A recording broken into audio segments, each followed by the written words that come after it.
This is Veterans Chronicles. I'm Megan Maggi, joined by Felix Garcia III of the U.S. Marine Corps. We are at the Military Order of the Purple Heart Convention in Norfolk, Virginia. Felix, thank you for joining me today. Thank you for having me. Of course. You said where were you born and raised? And I was born in Texas, but I was raised in Florida. I was basically lived in Florida most of my life. So it's been a while since that happened. I was born in 1974, so it's been a little while now. Is there a legacy of service in your family? I had some family members. My grandfather was an Army veteran. He joined the Army back towards the end of World War II, and he served through Korea. He did his service, got out. He ended up getting out a corporal out of the Army. Back in those days, it was very hard to get promoted. So, that was one of my things, is that I wanted to make him proud and become a military man. The only thing he didn't like was that I was joining the Marine Corps. But I had to be different. So is it your inspiration for joining the Marines? He was part of my growing up career. That I wanted to do was join the Army. Back in those days, everything was the Army. We were very ignorant when it came to military services, because all we knew was soldiers. We didn't understand the uniforms as kids. But I did approach my mother's cousin, and I told him, he was a Marine, and I told him, I said, I like your Army uniform. He was in his Marine Corps dress blues, and I thought he was about to slap me. With the tone of his voice, when he replied to me, I was like, wow, I'm about to get hurt. He said, I'm not Army, I'm a United States Marine, don't ever get that wrong. And that itself made me realize that what I wanted to be was a Marine, because I enjoyed the idea of him telling me about it and explaining what the purpose of the Marine Corps was and the great challenge that it puts in your life. And I've always been a very challenging type of person. And I said, this is what I want to do. So when I was in 6th grade and they asked, what are you going to do when you grow up? I'm going to be a Marine. And I joined the Marine Corps, and I came back to the high school, and everybody was like, wow, you did it. So it was pretty cool. That's awesome. So when did you join? I joined the Marine Corps in 1995. I ended up graduating from high school. I was doing other things other than I was trying to get some things in school and stuff like that before joining the Marine Corps. But I just felt that I was at that age that I was trying to experience certain things, and I didn't want to get stuck experiencing the wrong things. So I dropped out of school and I went and joined the Corps. My goal was to maybe someday become an officer in the Marine Corps. But being that my grandfather was enlisted, and my family members were enlisted, I have a cousin that was in the Army during Desert Storm. I got some cousins that were Navy. So we have some legacies in there, and but they're all enlisted. I don't have any officers in the family, and I wanted to kind of change that legacy, but then I felt bad that I was gonna do that, and it was gonna be harsh on the family just because I was gonna be different, And where did you serve? Well, I joined the Marine Corps, and I went to Parasite, South Carolina for boot camp. Did my time at boot camp, went to infantry school because I was an infantryman. I went to infantry school in North Carolina, sorry about that, Camp Geiger, North Carolina. And they told me I was going to cross the river, and I thought when they talked about cross the river, I thought they were talking about New Bern, which is in North Carolina, going into Camp Lejeune. But instead, they sent me to California. They didn't tell me it was the Mississippi River. So I went to California, and I ended up doing multiple deployments, Westpacks and everything. Within my time, I had a lot of deployments. But my combat tours that I experienced in the Iraq area. I did the invasion in Iraq, and then I went back for my second tour in 2004, where at that time is when I got wounded. Talk about your time in Iraq. My time in Iraq, a lot of people look at Iraq as a harsh environment It is harsh. The things that you experience, they're very difficult in your lifestyles, and it's scary. But the idea of spending your time with some great men that are legacies in this world now makes the best out of that whole war. To me, the invasion, I spent it with some great men, and we fought side by side.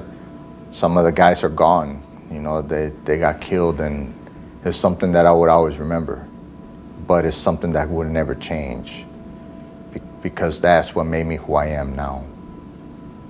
So I mean, I look at my second tour in Iraq as was harder than my first. The invasion was part of your first? My first invasion, my first was the invasion. Then my second one, I went back and I was in Fallujah, Iraq. And I know, and a lot of people have heard of Fallujah, Iraq. And I'm talking about the second push, the November timeframe. It was a hard one to sit there and not be able to tell your men,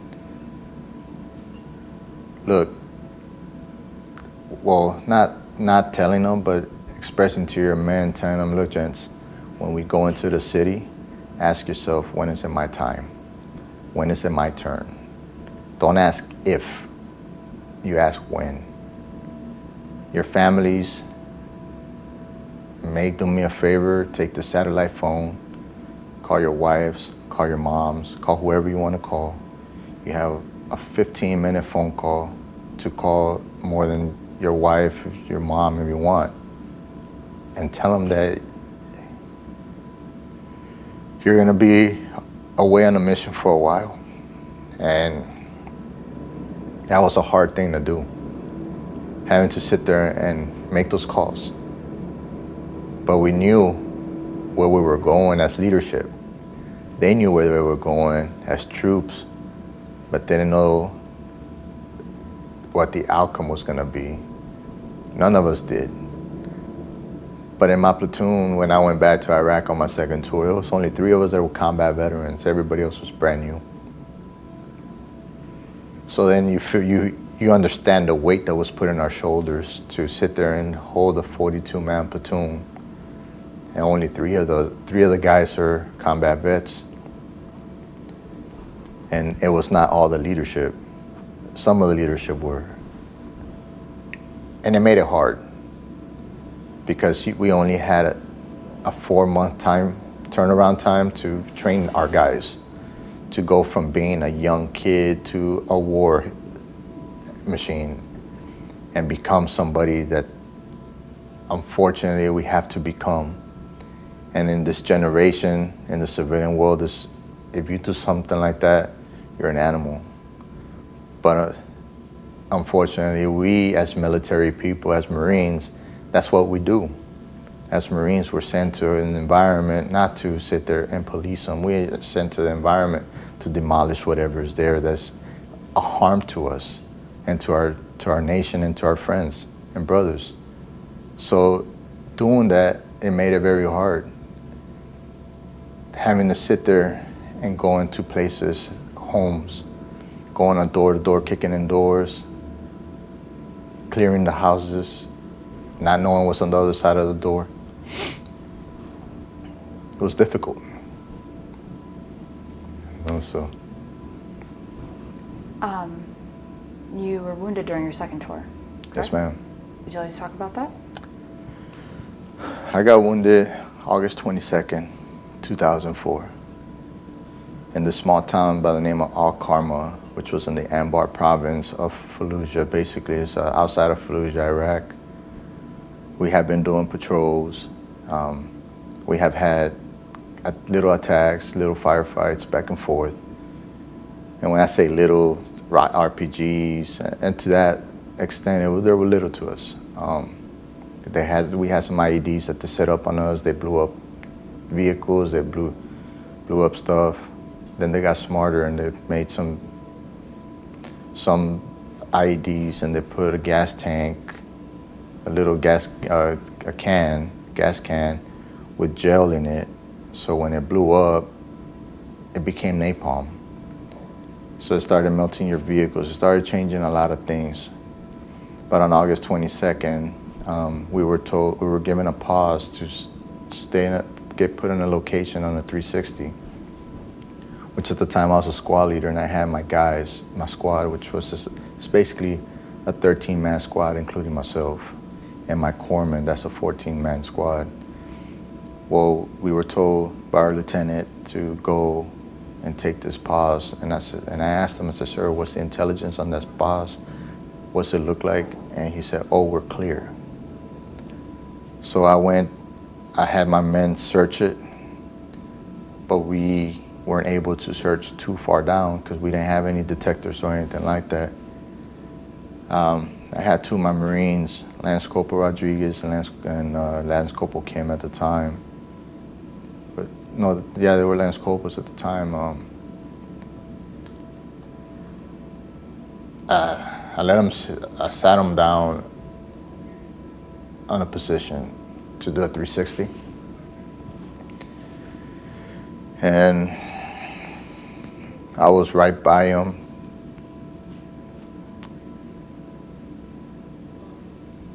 And I don't even know how much longer it was. But there was an explosion that happened. My lieutenant had put us in a location where there was an IED bomb. When he had received the intelligence that there was IEDs in that area, he didn't pass it on.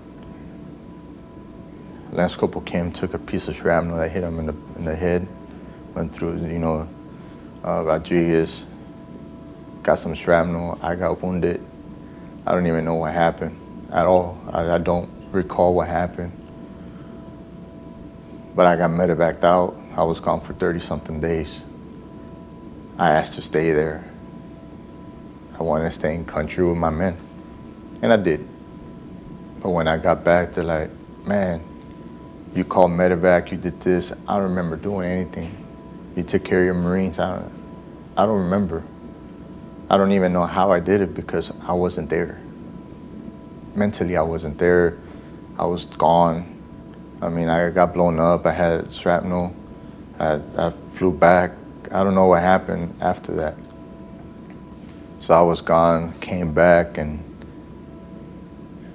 Rodriguez ended up coming back with me because he was medevaced with me to Baghdad, the Green Zone in Baghdad. But I never saw Kim again.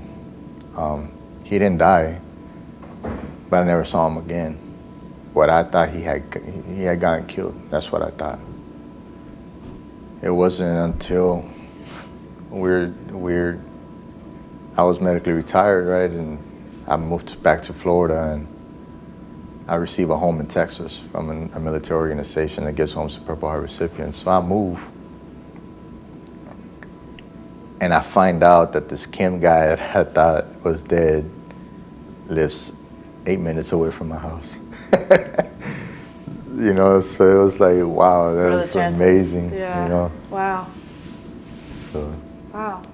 So back to the thing, like I said, I got wounded that day, and then I was wounded. We went into Fallujah. I got wounded November 9th, 2004. And there was so much chaos. I got medevaced. It wasn't a big thing. I went back, and I kept on the fight, kicking in doors. And my mentality was, if somebody's gonna die, it's gonna be me. I'm going first. I'm the first one in the door. I'm the first one that's gonna do this because it's my men. And just to let you know, I ended up with 3 Purple Hearts, 2 in November, 1 in August. And I don't regret nothing that I did. I don't. The only thing I regret was that the Marine Corps retired me. That was the biggest regret that I have, that I ended up with traumatic brain injury, which I ended up with seizures. The Marine Corps said, you're done. You're no good. You're no good to us no more. You can't be a war fighter. You can't handle a weapon in combat. You have a seizure, you're gonna shoot one of your own men. And I said, Roger, I understand that it's about the needs of the Corps, and I'm not in need no more. But I regret the idea that happened because I wasn't done. That war was still going, and I wanted to still stay in the game with my guys because my guys still had 3 years left in the Corps. I was like, I need to keep on going, you know, but it happens. It happens to everybody. One day they need you, the next day they don't. But I mean, again, if I was asked one time, if I could go back and change anything that happened, would I do it? And my answer was no. If I knew what I knew now, if I knew I was gonna go through the same thing that I did, I wouldn't change nothing. I wouldn't change none of my wounds. I wouldn't change any of the situations that I went through. Because of that, I realized that life ain't free. Things happen. But just because you're not on active duty no more, you don't stop being a leader. You gotta keep on being a leader. Because your men and your women still need you after they're out. Because I still help my guys now, and they're all out. The majority of them are out. And I'm still doing the same work I was doing in the Marine Corps, but out here. You know, so it doesn't change anything. Tell me about the healing process. You said that you're diagnosed with TBI. Yes. Tell me a bit about healing and doing work with other veterans as well through the Military Order of the Purple Heart. It was very hard. I lost a lot of my memory. It was hard to recover a lot of the stuff. I went home and going to holidays and experiencing the holiday like it was the first time. Thanksgivings, asking what happens in the family Thanksgiving. Christmas, what do we do for Christmas? I didn't remember what it was that we had to do. When I came back, the way I speak now, I didn't. I stuttered so much. And I went through speech therapy. I stopped going to speech therapy, I want to say, about 3 years ago. From 2004 to 5 to 3 years ago. So about almost 10 years. I went through that. I went through brain treatments. I had some brain treatments I had to go through. They used to hook up all these wires on my head, and I walk around the house and go all over the place with those wires.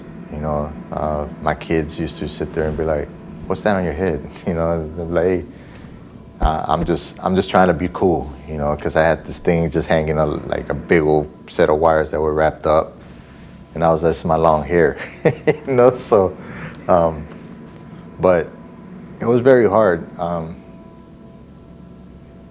Suicide came into the picture.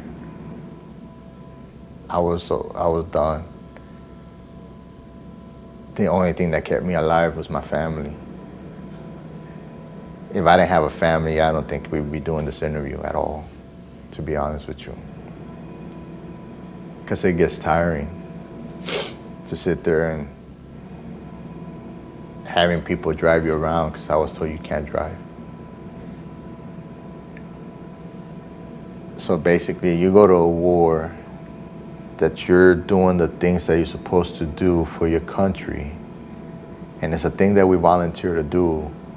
Again, don't get me wrong. It's a sense of gratitude that I was able to do that. I'm honored to have served this country in the way that I did, and the caliber that we do this. But when you go to a war and you feel, when you come back, you feel that they took everything from you, plus your manhood. Because you go from being a self-independent person to being dependent of everybody else. So it was hard having to go through physical therapy. I'm 42 years old. I just turned 42 in May. At the age of 32,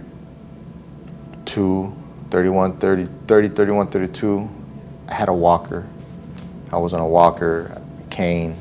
When the people in the national headquarters first met me in 2007-8, I came to Washington, D.C. for what they call the March on the Hill. I was on a cane because I was trying to get out of the idea of being on walkers. I didn't want to become reliant, about those things. I didn't want to sit there and be like, I need it. So I needed to get out of it. So I was on a cane. When they saw me again, when I became the department commander of Texas, and I came back last year, they looked at me and they were like, wow. Like, they were surprised. They were like, oh my God, you look good. But because they had seen me in part of my first experiences in this as a transition. But it was a struggle for me. Like I said, 4 or 5 times out of the week, you're in the doctors. 4 or 5 times out of the week, you're at the doctors. Every day, doing this. It gets tiring. Going to the store. Your family's like, let's go here. I don't want to go. Because you have issues with crowds. You have issues with, oh my God, I see somebody that looks like they were in Iraq. I'm afraid what I'm going to do. You know what I'm saying? Oh, they're wearing a turban. I'm scared that I'm going to hurt them. So I would try to stay away, which, don't get me wrong, I've worked on that a lot, especially being in Houston.